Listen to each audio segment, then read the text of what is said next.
बिस्मिल्लाहिर्रहमानिर्रहीम इय्याका नअबुदु व इय्याका नस्तईन. Assalamu alaikum everyone, welcome back to my channel. I hope you all are good and enjoying good health. In this video, I am going to solve practice now 13 of Mathematics class 6 chapter number 1, which is LCM, HCF and integers. This practice now 13 is on your page number 18, so let's start the solution.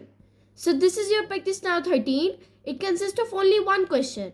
The question is, find the LCM of 9, 30 and 108. Okay so अब हमने क्या करना है 9, 30 and 108 का LCM निकालना है.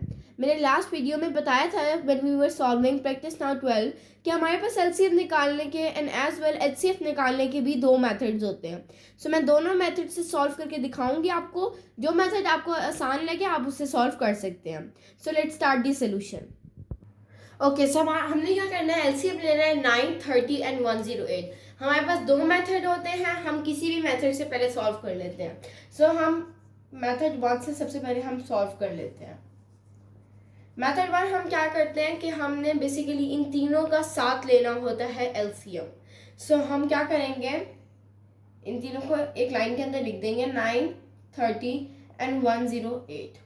सो अब हम क्या करेंगे इन तीनों का साथ एलसीएम लेंगे. स्टार्ट लेते हैं 2 से. एलसीएम के अंदर अगर आपके पास ये नहीं होता कि यहाँ पर जो नंबर लिखोगे वो एक ही एट अ टाइम होगा. मैंने प्रीवियस वीडियो में बताया था कि वो एचसीएफ के अंदर होता है, बल्कि एलसीएम के अंदर ऐसी कोई कॉन्स्ट्रक्शन नहीं है.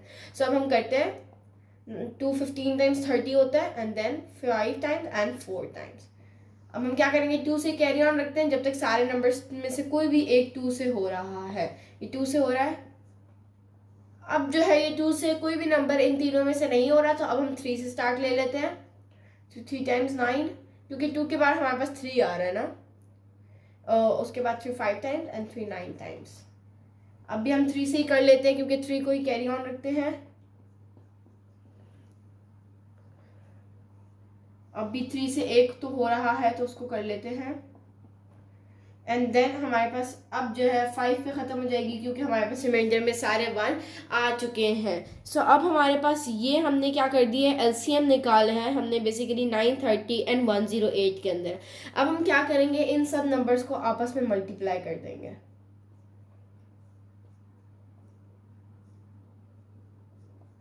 ओके सो इन सब नंबर्स को जब हम मल्टीप्लाई करते हैं तो हमारे पास आंसर आता है विच इज़ 540. तो यानी 540 जो है हमारे पास इन सब नंबर्स को मल्टीप्लाई करने से आ रहा है. तो यानी जो 540 है वो हमारे पास एलसीएम है इन तीनों नंबर्स का.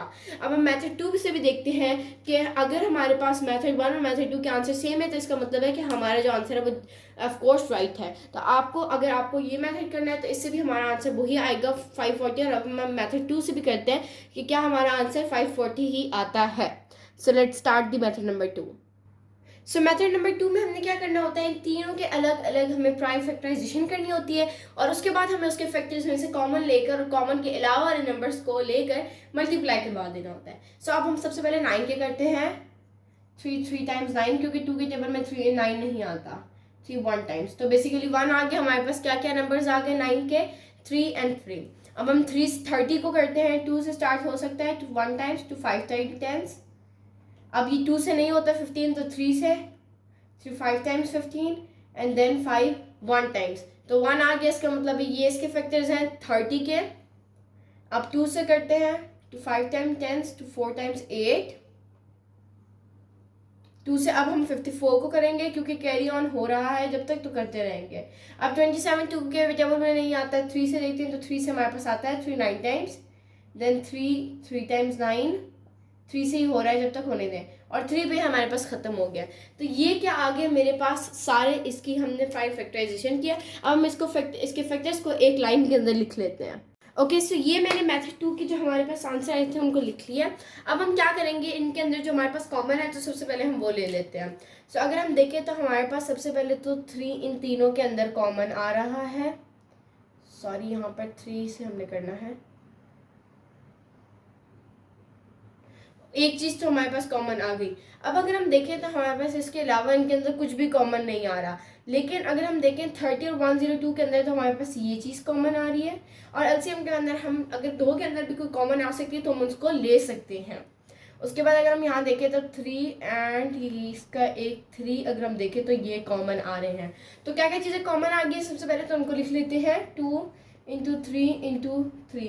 अब जो चीज़ें रह जाती हैं हमें एलसीएम के अंदर उनको भी लिखना होता है। तो क्या क्या रह गया, एक यहाँ पर 2 रह गया है, एक 5 रह गया है एंड देन 3 रह गया है। अब हम क्या करेंगे, इन तीनों नंबर्स को हम क्या करेंगे, मल्टीप्लाई करवा देंगे। अगर हम इन तीनों नंबर्स को मल्टीप्लाई करवाते हैं तो हमारे पास आंसर एग्जैक्ट 540 ही आता है। हमने जब मेथड 1 से सॉल्व किया था उस वक्त भी आंसर हमारे पास 540 ही आया था। तो दोनों मेथड से हमारे पास आंसर सेम आया, इसका मतलब है कि हम दोनों मेथड्स करेक्ट ही किए होंगे, बिकॉज वरना अगर हमने मेथड्स करेक्ट ना किए हों तो हमारे आंसर डिफरेंट आते हैं। सो प्रैक्टिस नाउ 13 के अंदर हमारे पास 1 ही क्वेश्चन था। आई होप सो कि आपको बहुत अच्छे से ये क्वेश्चन समझ आ गया होगा। सो मिलते हैं नेक्स्ट वीडियो में प्रैक्टिस नाउ 14 के साथ। तब तक के लिए अल्लाह निगहबान।